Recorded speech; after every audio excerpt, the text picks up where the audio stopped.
Welcome guys to the unboxing of the Oculus Quest. It's finally here, the moment we've all been waiting for, the future of VR, and today, let's unbox it. Gaming tech, eating brekkie is the gaming tech, going for a recce is the gaming tech, gaming techie is the gaming tech, gaming techie. Alright guys, it's finally that time. The Oculus Quest is here. It is in your stores today on the 21st, and I'm looking forward to diving right into this one. To unbox this guys for you and to bring you a bunch of gameplay videos on this, and of course a full review later this week on this thing and how good it is. We'll be doing a full review, answering all your top questions of course, and obviously we'll be doing game reviews non-stop for God knows how long, maybe forever, because this thing's gonna always be supported of course, and I'm really looking forward to diving in and showing all these games to you guys. But let's start with the unboxing today. This is the 128 gigabyte version that I got. I know a lot of people are saying that the 64 gigabyte version is perfectly fine for most people, because if you install every single game that's in the App Store today that they release with over 50 titles, if you install every single one, you still have a little over 14 gigs available. So you probably don't need the 128. I got it because I wanted to, and I didn't want to ever have to, or not, maybe not ever, but for a long period of time, to have to uninstall anything and always have things at a hand's notice for a long period. So I decided to pay the extra $100 and get the 128 gig. So let's go ahead and dive right into this. So you can see the front of the box is a really pretty box. I know a lot of people have already talked about it. It does say that it's the 128 gigabyte version there on the top. And then the back here is really nice because it shows off some of the games that are on here. Some of the games, Vader Immortal being back here is good for everyone to get attention, to get everyone's attention that there's a Star Wars game on here. Sports Scramble, Dance Central, National Geographic, Dead and Buried 2, Creed, Rise to Glory. So I think they picked some outstanding games to put on the back of this box. And the box design is outstanding as far as what they did with this. So let me see if I could pull this open here. I probably should have did this off camera first and put a little slit in it. But, of course, I forgot to do that because there's not an easy way to grip this thing, usually, to get this thing open. Wait, I think we got it, actually. We got lucky this time. Yep. There it goes. We got it off the corner. Here we go, guys. I've never seen this headset in person at all. I've only, obviously seen it in pictures like you guys and stuff, but I've never seen it at any event or at Best Buy. I didn't even when I picked this up at Best Buy today, I didn't even look at the headset that they had there. I wanted to, be surprised when I got home and see how it looked like straight with you guys as a first impression. Let's see. Is this a flap or is this pull out? No, it pulls out. Let's pull this out.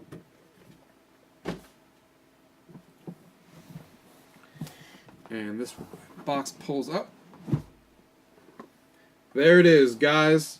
There is the Oculus Quest we've all been waiting for. Can't believe it's actually sitting in front of me after all this time. Let's start with the back of the box. Let's see what's in this giant box here, what we got going on here. So, in this box here, we got the wall charger, of course. We got the glasses divider to give you a little bit more space. And keep in mind that if you do use this thing, you're going to lose, like, I don't know, let's say 5 to 10 degrees of field of view because you're making your eyes further away from the actual lenses. I'm going to try to use my glasses without it, and I'll report back in the full review if I needed to do it. I know I've seen a couple of people out there saying that they were able to use their glasses with the Quest without using this thing, and it's not right next to the lens. But be careful. You don't want to scratch your lens, obviously, on the Quest. But I'm going to try to use it without it and be careful and see how it goes, and I'll report back on that. And, of course, we have the cable here. This is a pretty long cable that they gave you, which is nice. So if you want, they obviously gave you this cable with the impression that people are going to be playing this with battery packs in their pocket and stuff, because the cable is so much longer than the Oculus Go, which is not their intention for people to do, probably. But on here, you could tell they're like, you know what, we're going to let you guys use your batteries to keep this charged up in your pocket like I'm going to be doing sometimes. And gave you a nice long cable for that. They gave you the 2 batteries that you're going to need for the controllers, so you're ready to go right out of the box. And here in the center is just the instruction manual, so we'll leave that in there as is and close this back up and put this back up there. Of course, we have the controllers here. It's the first time I'm seeing these actually technically the second time, because I already filmed the Rift S literally 30 seconds ago. So I have seen these controllers on the Rift S. Obviously, they're the exact same on the Quest. But yeah, they feel just as good, obviously, because they're the same exact ones from the Rift S that I just touched a minute ago when I was filming that video. But yeah, these feel nice. These are actually labeled, so this is what everyone was talking about. So On the Rift S that I just unboxed in my previous video, if you guys want to watch that, there is no label on these things as far as it being the left or the right, and there's no way to tell without there being a label on it. So people are always like, hey, I guess I'll get into VR and figure out, if my hands are being correctly imaged in there, because if not, I have to flip-flop them. These are actually labeled. This has a left and a right on them. The Rift S did not have that, so you just kind of have to go into VR, and if you see your hands are flopped, you just switch them around. It's not really a big deal, but these are actually labeled, so this one actually says right or left.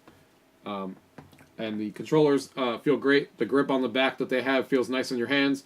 It feels nice in your hands as first impressions, of course. I'll obviously have to test these with games and see what I feel about the controls overall. So yeah, these are really nice controllers so far. We'll have to go into a deeper dive with these. Now, of course, what we've all been waiting for, and what I've definitely been waiting for, is the headset itself. First impressions, damn, this is a really sleek looking headset. I really like the matte black finish on the back, on the front of the headset, and how it's designed with that in mind. You got the little power to turn it on right there, and we got the 4 cameras sitting on the side, of course, and we got the little adapter on the side so you can actually charge it up. We got the headphone stereo on each side, so you can actually plug in two different ones. We got the, of course, IPD slider on the bottom, and the volume rocker also on the bottom. So let's go ahead and take this little flap off that's sitting there to protect the thing. Let's go ahead and put these on my glasses right now, actually, and I'll leave the lens protector on that's on there just so I don't scratch up the lenses. And let's see if I can put this in here without putting that spacer in there. So if we open this up a little bit, I mean, first impressions, I could easily put this in here without that spacer. I don't feel like I'm hitting anything.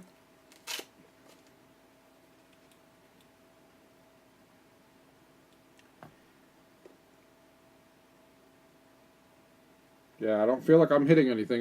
This feels right to me. I don't think I see any reason for me to actually use a spacer here, because I can actually put this in here pretty easily.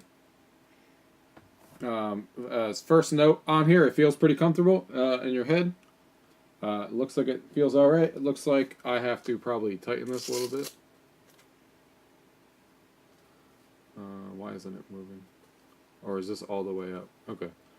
Yeah, it is all the way up.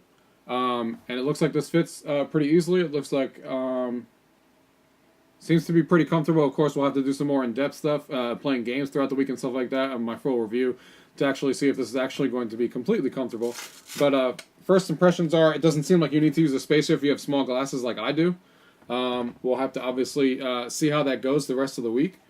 But first impressions are nice. I really like the look of it, and I'm really excited to dive into this headset, guys. And that is our unboxing. If you guys have any questions about anything you guys saw here today, of course, leave it down below. If not, thank you guys for watching. Till next time. Tech, gaming techie is the gaming tech, gaming techie, gaming tech. Eating brekkie is the gaming tech, going for a recce is the gaming tech, gaming techie is the gaming